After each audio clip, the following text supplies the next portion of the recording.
Hello, everyone. Your friend Helen Ortiz here with another episode of Healing with Helen. We are here today sharing this space with our dear friend. And I just wanted to say that we are in the presence of greatness because you are great. I had the opportunity to experience a little bit of your sessions, and it was very helpful. So I am so grateful that you accepted to be here with us today. Healing with Helen, it's my own initiative that was born out of my own need to heal wounds and things that I have experienced in my life. And I just want to let everybody know that this program might have some content that is maybe sensitive to some people. And if anybody is experiencing any issues with mental health, just call 988 for help. That is the mental health crisis. So I am introducing Dr. Norby Ferrero. She will tell us who she is and what she's all about. Thank you so much. First of all, you were too kind, and thank you so much for the invitation. I was so more than happy to come and spend this time with you, and especially talking about a topic that's so important, right? And like you said, it could be triggering for some, but I'm really hopeful that with this initiative that you're doing, Healing with Helen, talking about the different types of taboos, right? The things we don't talk about, that's how we start the change. So yes, thank you so much for having me. I'll tell you a little bit about me. I am Dr. Norby, as you said. I have been working as a clinical mental health therapist for the last 10 years or so. I've worked in all sorts of different types of residential programs, substance use treatment facilities, but my passion really lies in working with the Latino population and people of color.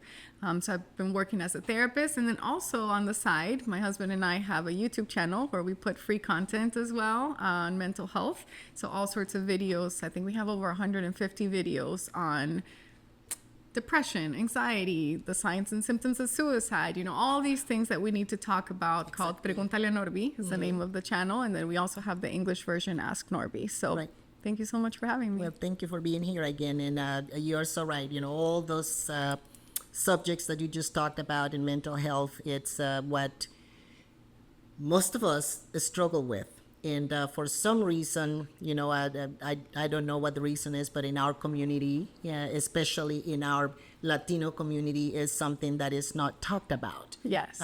It's I don't know what you call it. It's like, what are people going to say? ¿Qué va a decir la gente? They just keep it quiet. Yes. And so you grow up with that mentality that whatever it is, you're going to keep it inside, that you can't really reveal how you feel and how it affects, and that's I'm saying this from personal experiences in almost every one of those subjects that we talked, that you mentioned, I can speak to that.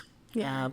So tell us a little bit about your path into trauma and healing work. What got you to do what you do? Yeah, absolutely. So, well, I actually didn't start out wanting to be a therapist at all. I started out wanting to, live the American dream, go to school, have a corporate job, climb that corporate ladder. That was really what I wanted to do. But it got to a point where I actually did reach a sort of success.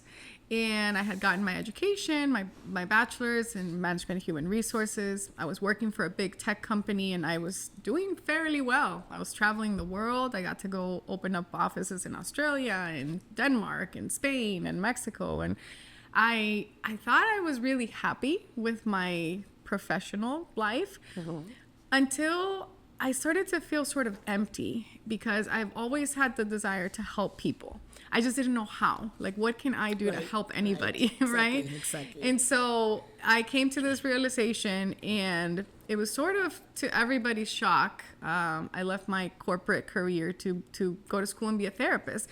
And the reason why I did that was because I grew up in a Latino household where we did not talk about mental health at all, right? We did not talk about any sort of depression or anxiety, or my grandma was a paranoid schizophrenic. And even though it was a very serious mental health issue where she would hallucinate, she would have paranoia where people were coming, and she would, lived with me, so she'd be like, "Mamita, cierre las ventanas," you know, Yes, close the window, yes. like, all these things. It still was something that nobody talked about. They pretended like it wasn't a didn't thing. exist. Exactly. Exactly. And so I wanted to know why. Like, why couldn't we talk about these things? And why is it so difficult to accept mental health as part of who we are? We have physical health. We go to the doctor. Correct. There's no shame in that. But why Absolutely. is there shame in going to a therapist? Why do you have to be crazy to go to a therapist? Exactly. And So, that's it. It is that notion that if you estás loca, Sí. you know, don't talk about it because people That's say right. that you're crazy. yes, So go I, on. I like using the metaphor for the Disney movie Encanto. I don't know if you've seen it, but basically, I think the whole movie is a metaphor for this, for Latino households covering up mental health issues or, you know, or abuse or addiction. Wow. Because they have a brother, so it's a matriarchal household. The grandma has children, and one of the brothers does something and he goes away. And so his name is Bruno. And so we don't talk about Bruno, right? And so there's a big song, you know, we don't talk about Bruno. And the house starts breaking down because there's all these secrets. And the thing is, Bruno hasn't even left. He still lives at the house, but he lives underground with like all the rats. Oh, wow. It's a pretty cute movie if Now you I'm gonna haven't have seen to it. watch You have it, to watch it, yes. definitely. But he's still there, and that's kind of what happens with trauma. That's kind of what happens with addiction, with abuse. It doesn't go away just because we don't talk about it. It gets worse. if you don't. Exactly, Yeah. exactly. So that's what led me to want to become a therapist. And then, you know, I got my master's, I got a postmaster's, and then I got my doctorate because I really wanted to offer my community the best that I could and get as much education as I can or as I could to be able to support them. Wonderful. And we all appreciate you for that. Thank you. You know, my initiative, Healing with Helen, it's new. This is a baby, you know, that I don't want to say it. I don't know exactly what I'm doing, but I am following my heart, and I'm following what I know it's that I need to do to heal and help others heal. And I just want to know what made you say yes to my request, since you barely know what I'm doing, and this is I am very grateful for that. No, absolutely. I obviously admire you. The little bit that I have gotten to share with you, I admire you. And I always want to be a cheerleader and a support for people who are brave. What you're doing here is brave, right? It takes courage, and it takes courageous people to do this, to stand up and to say, I'm going to talk about the difficult things. And so, of course, it was a no-brainer for me to say yes. Wonderful. And thank you so much for that. I want to talk a little bit about, you know, when you have wounds that haven't healed, how that affects you, not just physiological, emotional, and spiritual. What is the impact that has Yeah. in your entire being? How do you identify that? You know, what can you tell us about that? Yeah, so, you know, I'll break it down a little bit because there's lots of physiological things that happen when we get hurt, right? But without going into too much of the neuroscience of it and the brain and the chemicals that are involved, basically, long story short, is that we feel pain. Just like we feel physical pain, if you hammer your arm and you're going to feel that pain, you have emotional pain. Somebody does something to you, somebody says something to you that's hurtful, you're going to have that emotional pain. And so just like with your physical pain, if I break my arm, right, I'm doing something and I break it, and I just go, it's okay, let me put a Band-Aid on it. It's not going to get better, right? It's going to get worse. And then I'm probably going to start getting some sort of, I don't know, an infection because the bone broke through and now there's an infection, right? And the infection could go into my bloodstream. It could eventually kill me, right? It's the same thing with mental health. So when you have a wound, an emotional wound, somebody hurt you, somebody did something to you, not only are you going to experience that emotional pain, but you can experience physical symptoms too. That's what we call psychosomatic symptoms.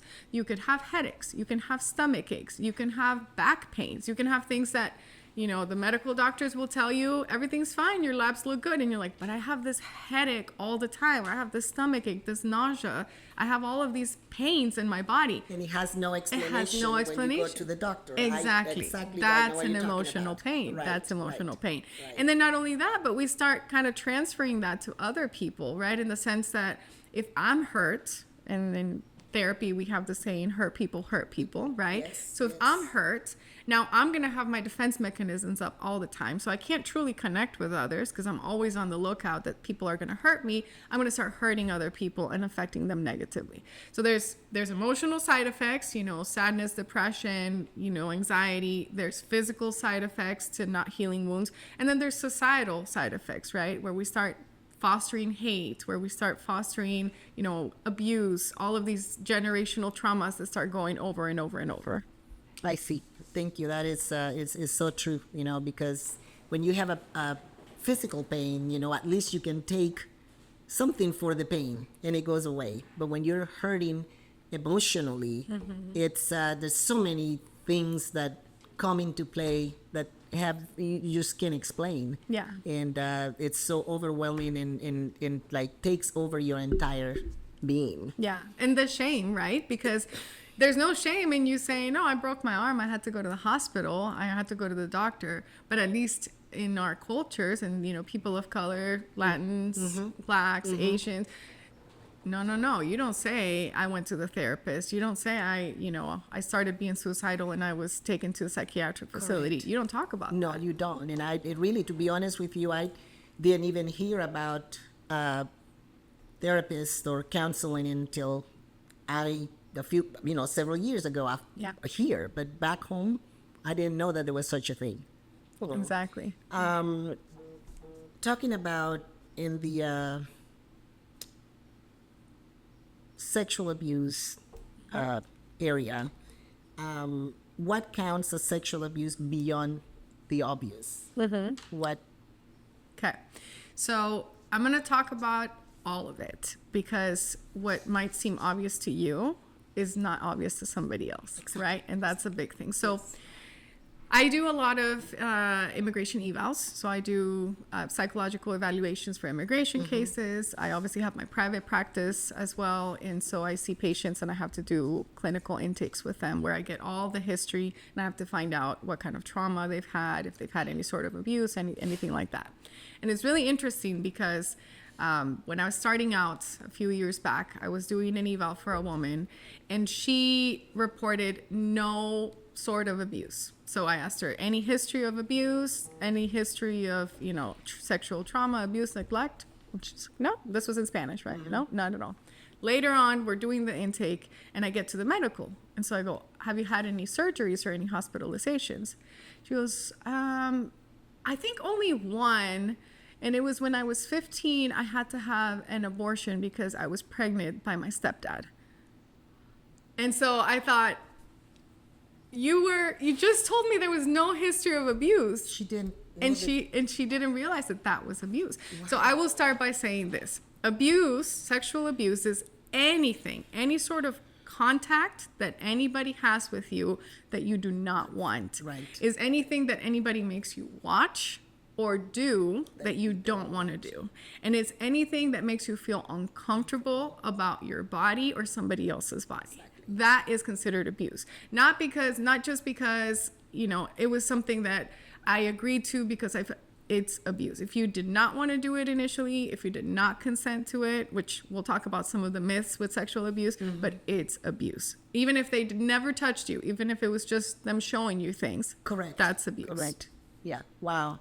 That example there goes to tell you the need for education. Exactly. Especially in our community, because what I am hearing, correct me if I'm wrong, is that she thought because that was a stepdad, it was okay. Exactly. Exactly. That is heavy. Yes. Wow.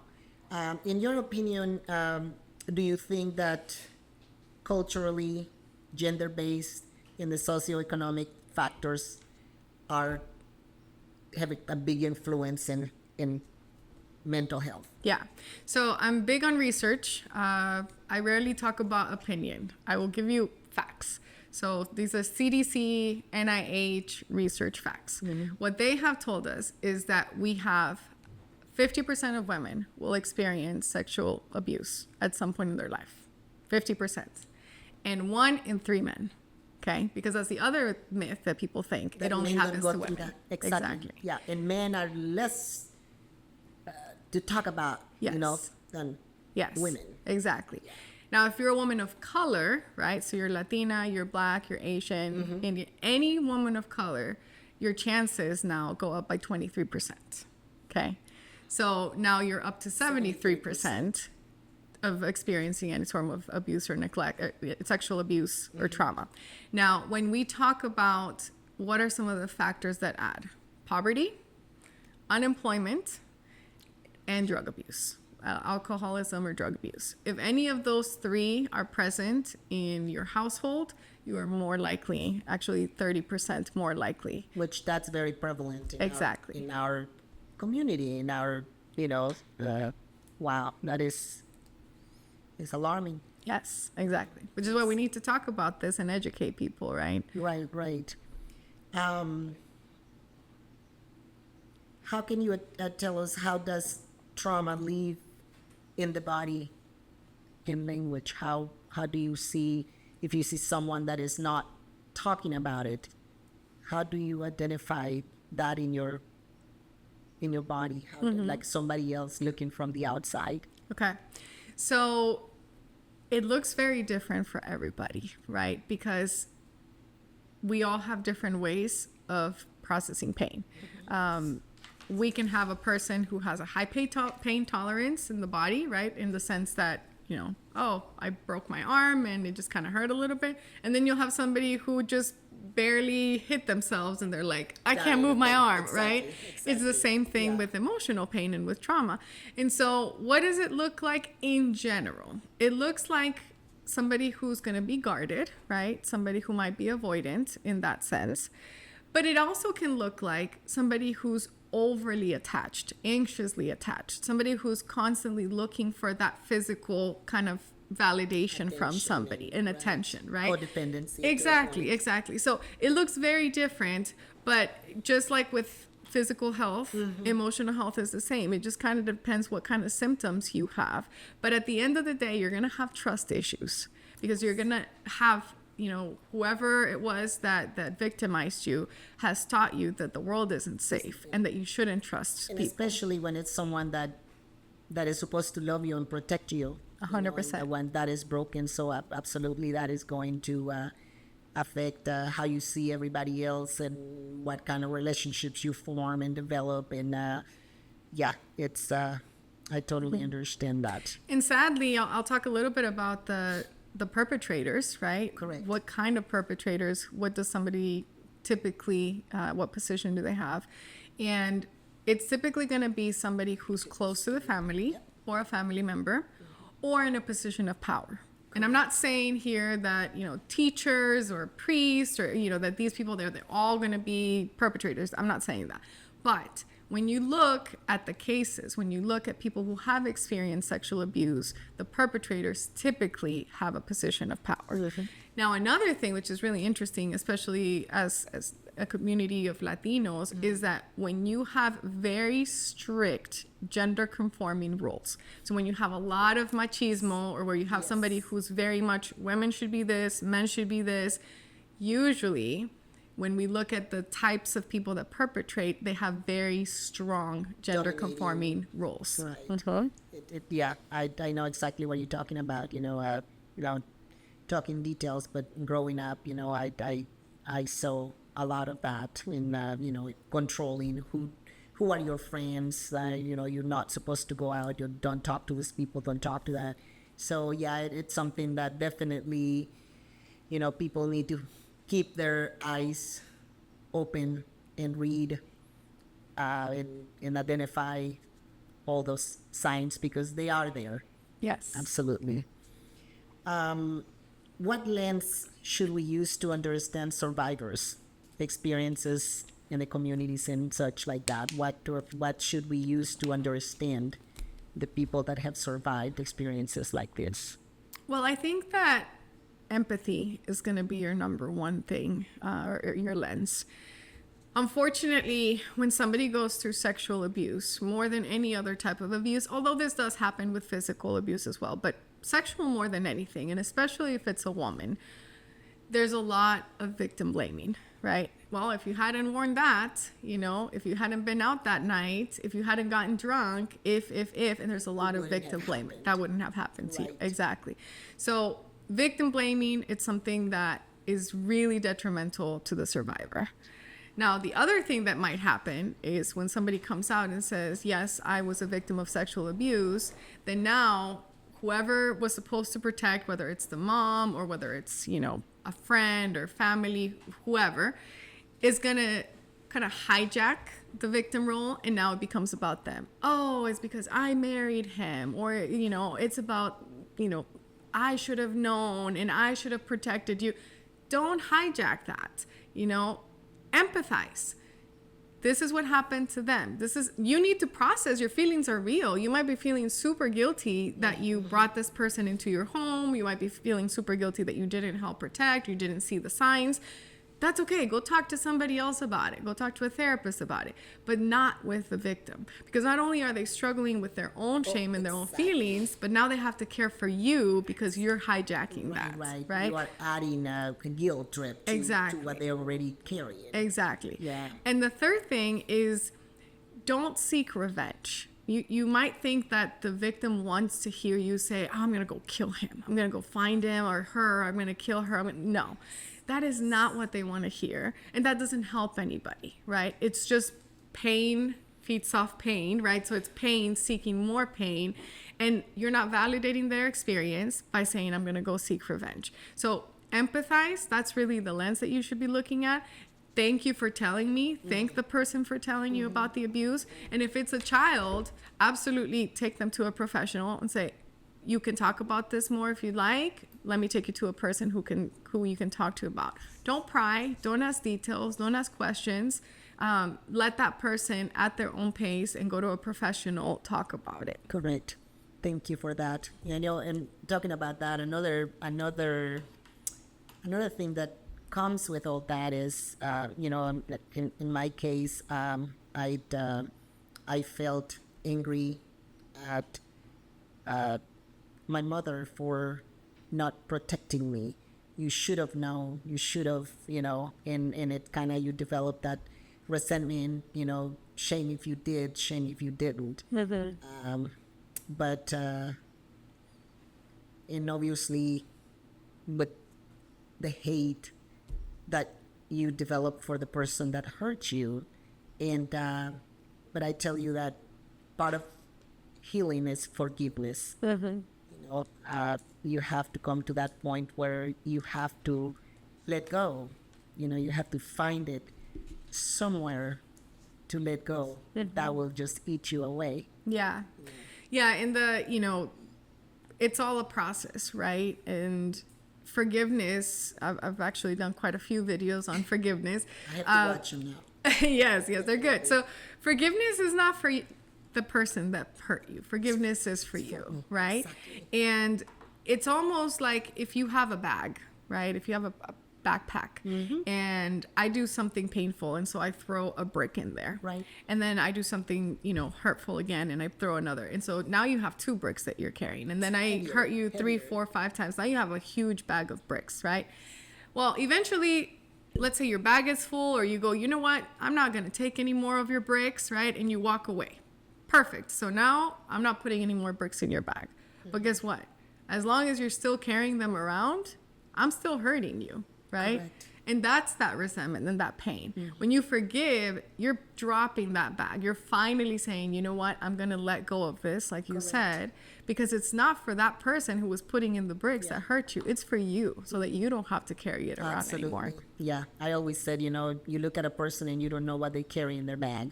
Exactly. How heavy that load is. Yes. So now that we have a little bit of understanding the wound per se, I want to maybe touch on pathways to healing. What do you know? Nowadays I hear about the EMDR therapy. Would you like to share what you know about this, what this is, and how it works? Yeah, it's a form of therapy. You have to get additional certifications to do it. It was actually developed to help soldiers with PTSD syndromes, with post-traumatic stress disorder. And so what it uses is eye movement, right? It's eye movement, desensitization, and reprocessing. That's what EMDR stands for. So basically using, whether it's your finger or whether it's some strobing lights, what you're doing is you're using eye movement, guided eye movement, to reach a part of the brain that has that traumatic memory, and then you're sort of reprocessing it in a way that it's not as painful or as traumatic, so that when you do think about it, or when you do get triggered about that particular memory, whether it was you're at war and you saw your friend being blown up, or it was some sort of abuse, it doesn't have that same effect, physiological effect of going into survival mode, because you're reprocessing it. So in a you different create way. a kind of a type of mechanism to Yes. identify when those thoughts are coming into your. Yeah, you sort of rewire the Right. brain. I guess that's the best way to put So it. you react differently. Yes. Okay, okay, interesting. I've been hearing about it a lot, and I didn't have really a good understanding that, but that is great. Thank you. How can one start the healing journey? What is the safest way to start healing? If you may. Well, I'll ask you, what would you do if you broke your arm?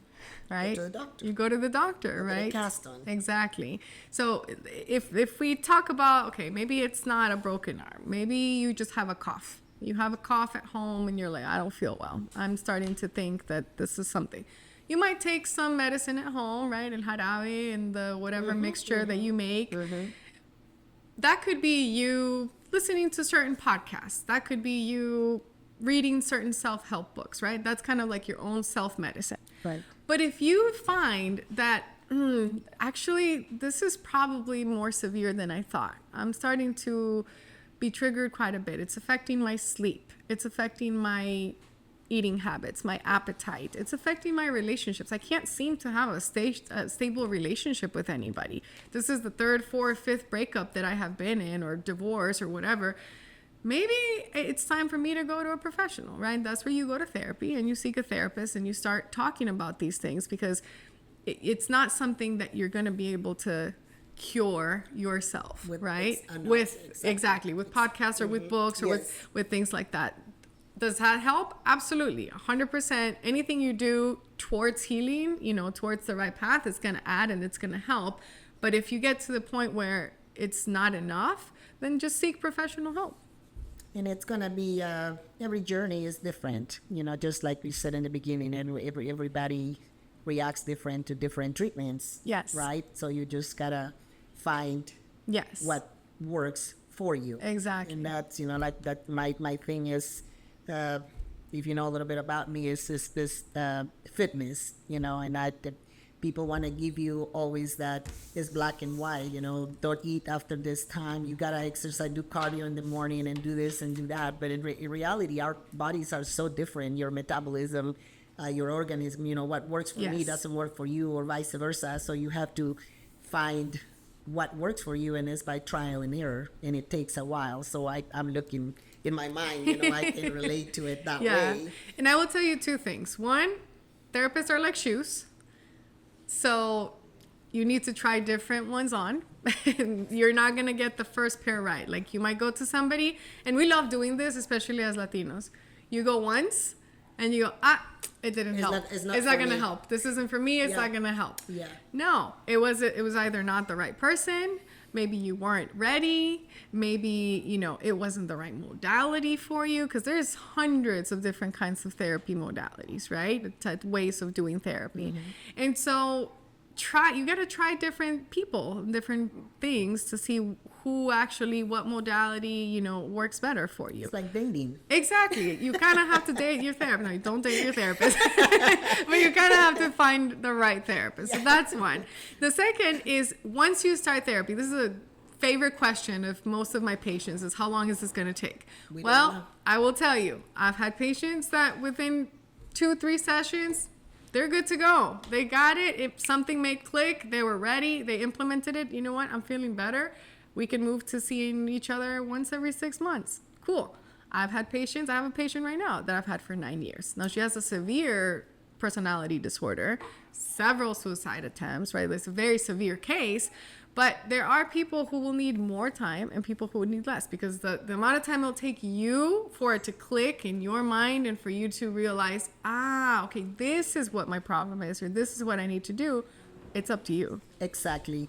And something that because I have been in the past one of those that is very skeptical about therapy, Tell me more.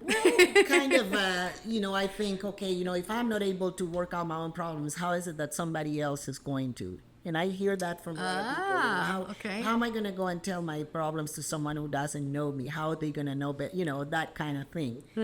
So, yeah. How can you... I love that. I love that. I love that because before I had kids, I have 3 kids now, but before I had kids, 10 years ago when I started up as a therapist, I used to teach a parenting class. And I had a lot of people that were like, how can you teach a parenting class if you don't have kids? Right? So sort of the same kind of thing. And what I would tell them is, a surgeon doesn't have to have lost a limb to know how to patch up somebody who went through an accident, right? It's the same kind of idea, right? Philosophy. Exactly. I don't have to have gone through what my patients have gone through, but I will be able to help them because we have all experienced what it feels like. We've all experienced what it feels like to lose, right? Loss. We all have been hurt. We all know the challenges and the difficulties that we face, right? And so all of that is what allows me to empathize with people. And then the education part brings the tools, right? So I can empathize with you, which is the number one therapeutic factor of why therapy works. It's not even the skills and the education, it's the ability to be present and validating and empathizing with people. So if I can do that for somebody, I'm already helping them, even if I don't give them any tools, right? Just by listening and empathizing and validating. So that's number one. But then if I have tools to give them, I'm like, why don't you try this exercise? Why don't we try this? Why don't we, it's like a financial advisor. They're going to tell you where to invest, where to take your money out, what's good, what's not. It's the exact same thing. And then something is going to help and work. Okay. Makes sense. Thank you for that. And another thing that I have heard, and I wonder myself, can you become codependent on therapy? Oh, okay. It's something that you want to rely on, and then you're going to think, all right, I can do without. Yes. So I told you I wasn't going to give you too many opinions. This I have an opinion on. Okay. I have an unpopular opinion as a therapist. Okay. I absolutely think that you can use therapy as a crutch, because there comes a point, right, where you have to do the work for you, and you're using your therapist as your comadre, right? You're coming to therapy to just vent. Cheese me out. Yeah, cheese me out. You're not doing the work, right? And if you have a good therapist, they're going to call you out on it. And they're going to be like, hey, we talked about this homework. Why didn't you do it? This is the 3rd week you're coming to session and you haven't done it, right? If you don't have a good therapist, which unfortunately there's a lot of crappy therapists out there. Like every other field. Like every other field. Exactly. They're going to keep taking your money, and you want to pay me to listen to you vent? I will sit here and let you pay me to listen to you vent, right? So I definitely think you can use therapy as a crutch. But I will say the majority of people, because we all value our time and our money, are not going to go to that extreme. And it is going to be something that helps them for a period of time, whether it's a month, 3 months, 6 months, a year, whatever you were going through. Maybe it was a divorce, maybe it was something severe. Situation, exactly. Right. And then you'll adjust and you'll be able to use those tools on your own. I see. Okay. Once again, it's like working out. You pay a trainer for a little while. There you go. The exercises and the eating habits, and then you go on your own. I love it. You hope. That's all exactly right. We're it. on the same page then. Yes, we are. Okay. Just have a couple of questions for you in regards to, can you tell us what does layered healing look like in real life? So, yeah. So layered healing, kind of what we talked about already, but to go a little bit deeper, is you can't rush it. So anytime that you have sexual abuse or any form of abuse, you have to look at it as grieving. Okay, just like if you lost somebody, just as if, your mother died, your grandfather died, your friend died, you have to allow for a grieving period. What you're grieving is what should have happened that didn't, right? You should have been protected. Your innocence was lost, right? You realized the world isn't safe anymore. The trust factor was gone. So you have to allow for the grieving period to happen. And so we can't rush it, because when we try to rush it, then the pain becomes too much. And typically what happens is one of two things. We either start avoiding it, and so we'll use other things like work, for example, and we'll become workaholics. Stay busy, and it's busy, like, busy. exactly. So If you I, don't if think I don't have about time it. to think about it, it doesn't hurt. doesn't exist. Exactly. If it doesn't hurt, then I'm just going to work, right? Or, obviously exercise is great, but some people will use exercise also as a way of avoiding, right? Because if I can just work out, creates dopamine, I feel good. I'm not going to talk about the emotional pain, right? Norby. I'm not throwing jabs. I'm just saying people use it. And then that's then avoidance, right? The other thing that can happen is we numb it, and we numb it through substances Yes. or food. And that's a really bad thing too. So we either start drinking a bit too much, we start using drugs, or we just start eating everything that feels good, right? The other way that we can numb our pain is by getting into reperpetration, right? So I'm going to find somebody who's not going to be too nice to me. And this could be conscious or unconscious, right? So maybe you see somebody that you're like, man, why does she keep getting in relationships with these guys that are just awful to her? Why? Well, pain is addictive, right? And so if I'm trying to I'm avoiding through work or other things, or I'm trying to numb it, I'm going to find other pain, new pain, to not have me focus on this old pain. Does that make sense? And absolutely, because I was talking about that just this morning about it, and that why does she keep going to the same type of men and same relationship? It's like one mirrors the next one and the next one. Yeah. And that is a very interesting point of view when you look at it, and it makes total sense. Wow. Can you guide us or have any recommendations or a few therapeutic methods and their impact? Sure. So I think the top three when it comes to sexual abuse are going to be trauma-informed care, right? So trauma-focused psychotherapy, which is just a very gentle form of therapy. It's going to not be, pedal to the metal. It's going to be, we're going to go at your pace. We're going to talk about this as you feel up for it. It's not going to be really intense. It's going to be very gentle, right? We also have EMDR that we talked about, reprocessing those memories so that they are no longer as painful as traumatic. And then we have CBT as well. CBT is cognitive behavioral therapy. CBT is probably the most common that therapists get. It's I don't want to call it basic because it's not basic, but it's what most schools teach right now is CBT skills. And it's, if I change my thoughts, my cognitions, right, then I can change my behaviors. And so for me, I'm not a huge fan of CBT because to me, it's more surface. We're changing thoughts and we're changing behaviors, but we're not going underneath. We're not going to the subconscious. We're not going to the really deep stuff, the deep fears, the deep values, the distorted, details. the distorted life lenses that now you have. So it's good for somebody who's struggling to just live their everyday lives and they need to kind of survive. And so I just need the skills to show up at work. I need the skills to not have the panic attacks take over. CBT is great for that. But if you're already functioning at an okay level, then you might want to go a little bit deeper than CBT. Okay.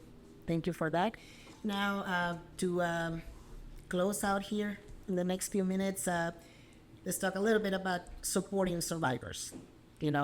How do we show empathy?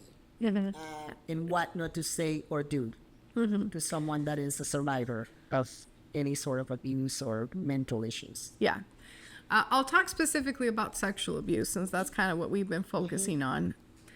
So the very first thing, if somebody tells you that they've been a victim of sexual abuse, the very first thing that should come out of your mouth is, I'm so sorry that happened to you. Thank you for telling me. I believe you. Okay? Because those three things are going to make a huge impact on that person. A lot of times, victims are not believed, especially if they're children. If you have a child that comes and tells you something happened, tell them, I believe you. Even if you don't, tell them that you believe them, okay? So that's the very first thing. We thank them for telling us. We say, I'm so sorry this happened to you, and we tell them that I believe you. Now, after that, What can I do to support you? Do you want to talk more? Can I listen? Do you want me to find somebody for you to talk to so that they can help you? And just start exploring, what can I do to help? Don't assume that you know what to do. Don't assume that you know what they want you to do. Try to right? find where their comfort zone Yeah. is and talking about it and what. And even if they don't want to, do you just want to sit here? We can just sit here, right? Do you want to go for a walk? Whatever it is that that person needs in that moment, but just being present with them in a non-judgmental, not prying, and allowing the victim to be able to tell you whatever it is that they do want to tell you is super important. Okay. And then as the ongoing process, if let's say they do start going to therapy and they start doing better, you need to not judge. Because again, it's a process, it's a healing process. And so you don't want to go back to the person and say, oh, well, you went through this and now you're bringing a guy around your kids, or now you went through this and now you're Yes. getting in another toxic relationship. Absolutely. We don't judge, we support, right? At any point, or I got you. Thank you. What do loved ones get wrong even when they mean well? You mean well, but it comes, I guess that kind of ties into what you are just saying, Yes. right? Yes. Probably the biggest thing that loved ones get wrong is having pity for the person, and sort of this pobrecito mentality, Right, or pobrecita right, mentality. And right. so they start treating the victim differently And then because you of feel what like the happened. victim mentality Exactly. just gets Exactly. And then heightened. that person starts living their life as a victim. And as I tell people, I did a keynote, I think it was back in February. It's for women. It was for Latina women, and it was how to improve your self-esteem and self-worth. And one of the things that I talked about is somebody may have victimized you at some point in your life, but that does not make you a victim. Correct. Okay? So if somebody victimized you and you believe that you're a victim, and you continue behaving like a victim, you're going to find perpetrators even when that perpetrator is gone. Absolutely. Right? And so if your family is treating you with pity and they're treating you different because of whatever victimized you, then you're going to continue that pattern, and you're going to find other people to continue abusing you in other ways. Mm-hmm. Maybe it's your boss, maybe it's a job you hate, maybe it's a relationship. It can be other ways. So you gotta find ways to make him look at their strength. Yes, exactly. And just not changing the way that you treat somebody just because of what they've been through, right? If somebody, again, I love going back to the physical because people, I think, relate to that. If somebody has, I don't know, diabetes, you don't go around constantly thinking about, well, they're diabetic and that's why. No. You treat them for who they are, and if something flares up with their diabetes, you handle the diabetes. Exactly. But it doesn't define who they are. You don't introduce them to people and go, oh, he's a diabetic, right? It's the same thing. You go, oh, well, she was abused or he was abused. So it's like, don't let circumstances define who you are. Exactly. And it absolutely, the way that others look at you has a huge impact in how you react or how you feel about yourself. Yes. Right. What does safe presence actually look like? So when we talk about sexual abuse, having a safe presence is somebody who's going to respect your boundaries. And this is going to be physical boundaries, but this can also be mental boundaries, right? Mm-hmm. If there are things that I don't want to talk about because they're triggering and they're unsafe, you need to respect that. That means being safe. Absolutely. Right? If I'm not, I'm going to use the example of a couple that I worked with. One person had gone through sexual abuse, the other one had not.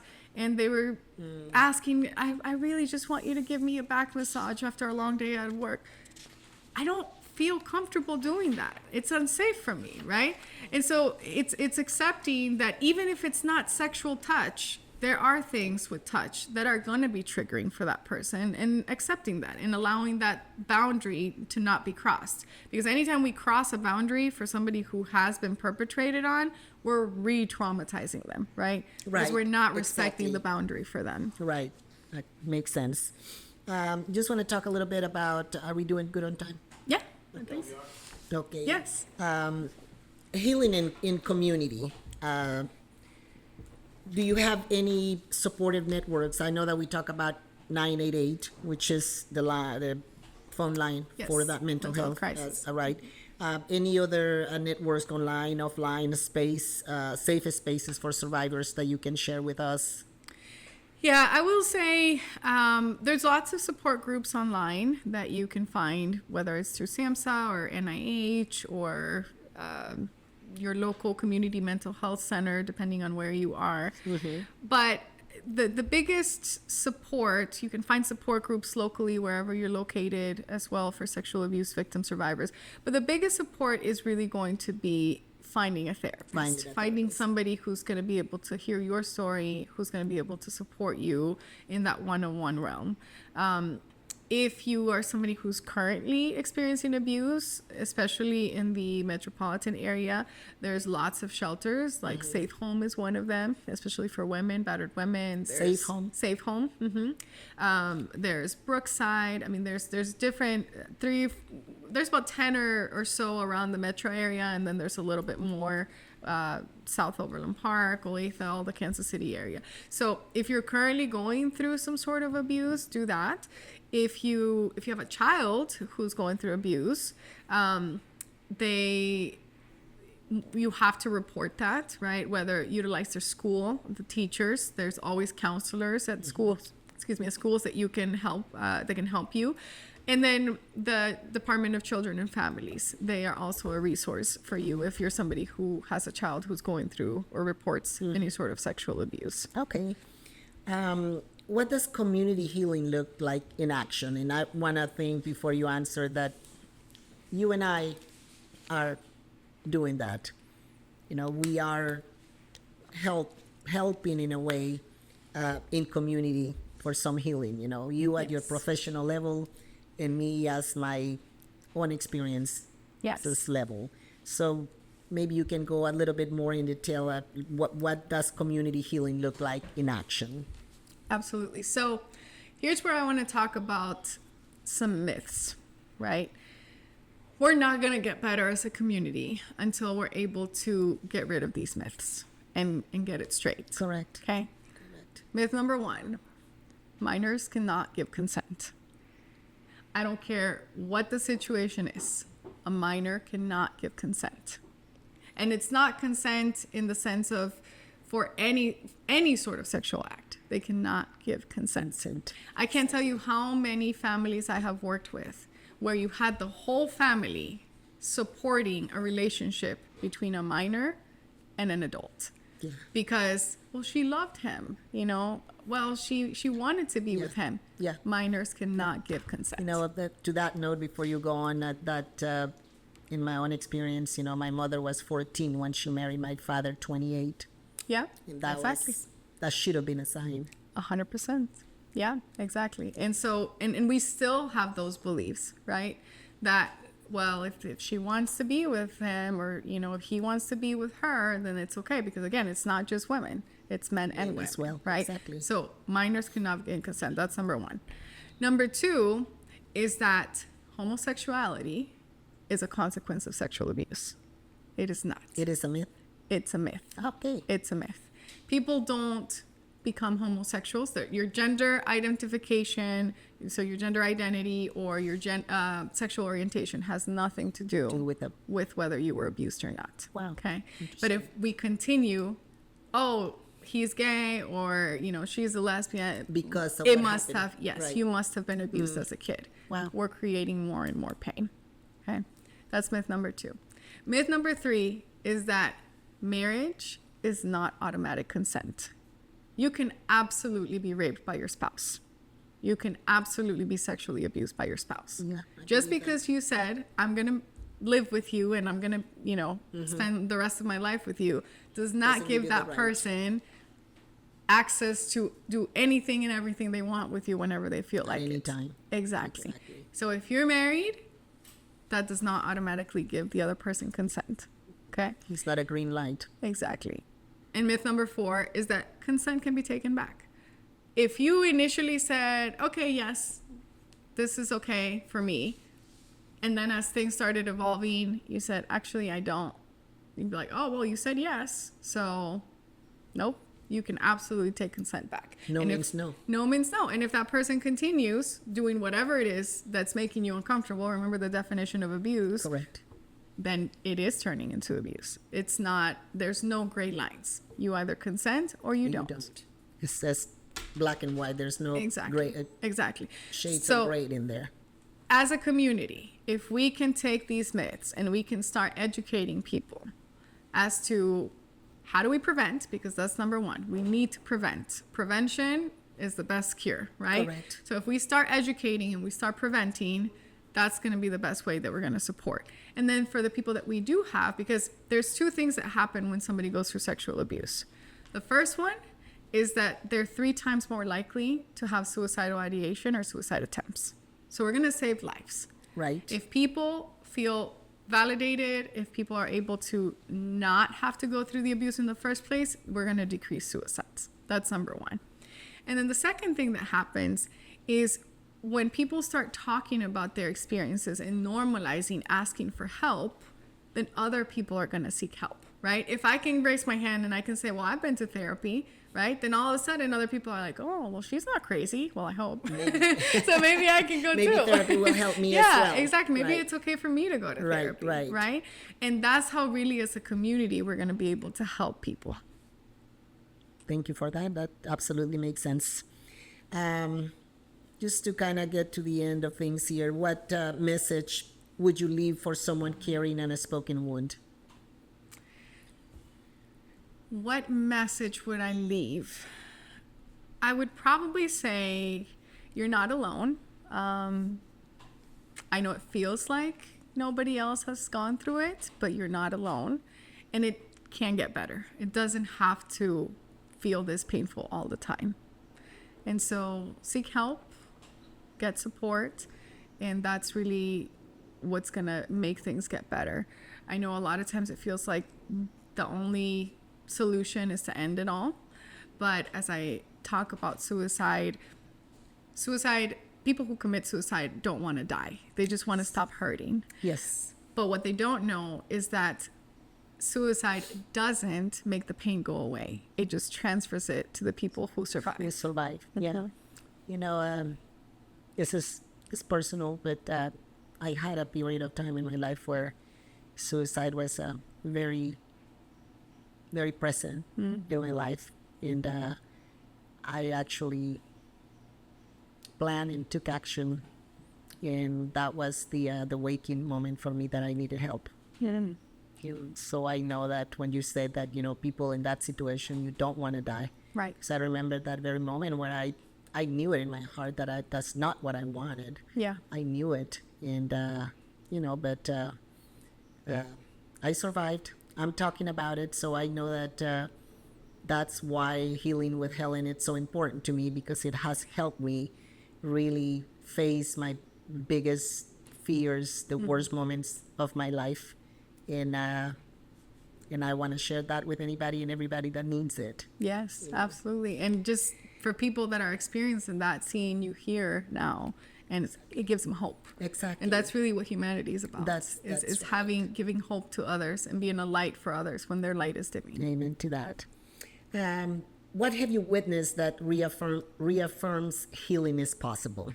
If you can give us many of them. Yeah, right? I was going to say, I have 10 years worth of patients that have proven that it is possible. I mean, I've worked with hundreds of patients, but I've run programs where I had thousands of patients. So I had 250 clinicians in 23 different states with 6,000 patients at any given moment. And so it's 100% possible to get better. It's 100% possible to not feel the way that you feel right now.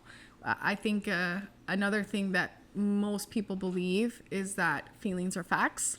Feelings are not facts. No. And feelings are temporary. Correct. And so it might feel awful right now, whatever it is that you're going through.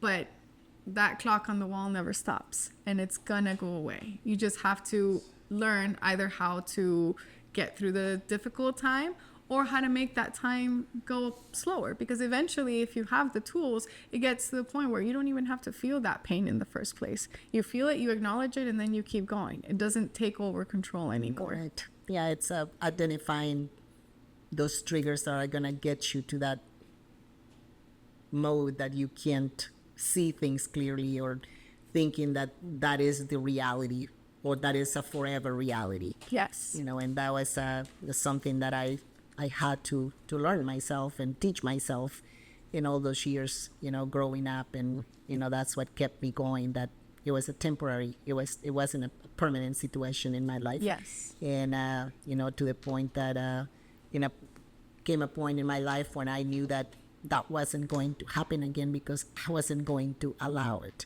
And so that made a big difference. But also, I think that without the proper help of therapy and treatments, that can also backfire on you, because you create that. Yeah, self-reliance. Exactly. Yes. And you become ready to Yes. shoot that shotgun anytime that somebody. Yes. So there's a fine line Right. between, that. So it's been very, very helpful, eye-opening, everything that you had to share with us today. For me, it is helping me tremendously. I have no words to express how thankful I am.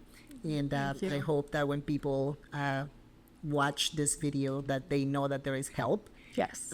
there is hope, and that you do overcome these situations with the proper help. Yes. I'm gonna close this with the statistics in sexual abuse and trauma statistics. You talked about it a little bit, but 1 in 5 women in the U.S. has experienced completed or attempted rape in her lifetime. Yes. That's scary. And 3 female victims of rape experienced it for the first time between ages of 11 and 17. Yes. That is another crazy statistic. Sexual violence is the leading cause of PTSD, with 94% of rape survivors showing symptoms within 2 weeks.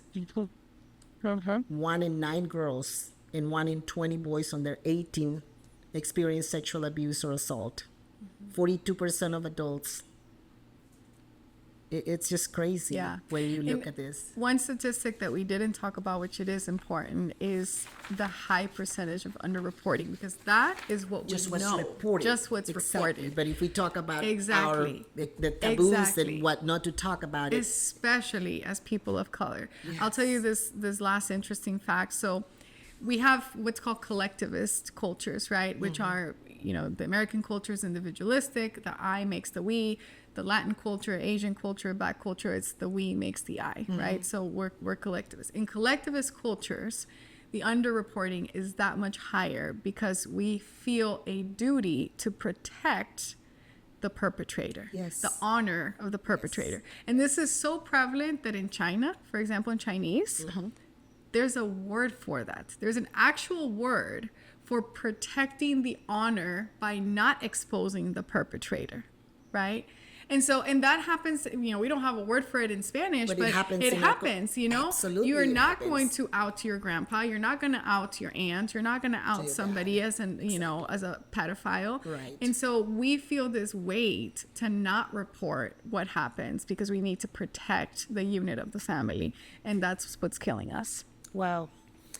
Well, once again, thank you so very much. you. I hope that whoever watches this, you will have Dr. Norby's information, and if you are suffering, if you are hurting, know that you're not alone, and know that there is support, there is hope, and you just gotta talk about it. You gotta be brave.